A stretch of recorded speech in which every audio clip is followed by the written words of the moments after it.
এখানে এই রেকর্ডিং করা উনি আসলে এটা দেখাতে চাইছেন ওই ইন্ডি অ্যালায়েন্সের কাছে যে দেখো আমি গেছি কিন্তু আমি ওখানে প্রতিবাদ করেছি।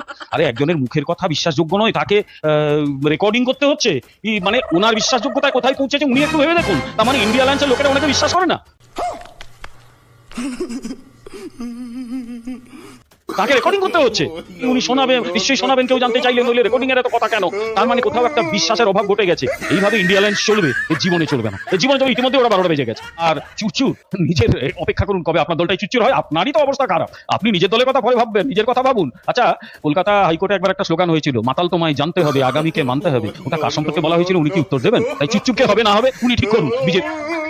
বিজেপিকে নিয়ে ওনার ভাবার দরকার নেই। বউ নিয়ে চর্চা করতে ওইসব সাংসদদের পাঠানো হয়েছে নাকি? আরে কার বউ নিয়ে চর্চা, কি ব্যাপার চর্চা করতে পাঠানো হয়েছে? আর সবচেয়ে বড় কথা, বিরোধীরা যদি ওদের নিয়ে তোলে খুব ভালো লাগবে শুনতে। এই বিভিন্ন জায়গায় কেউ বুলেট আছে, কেউ জেসিবি আছে, কেউ শাহজাহান আছে।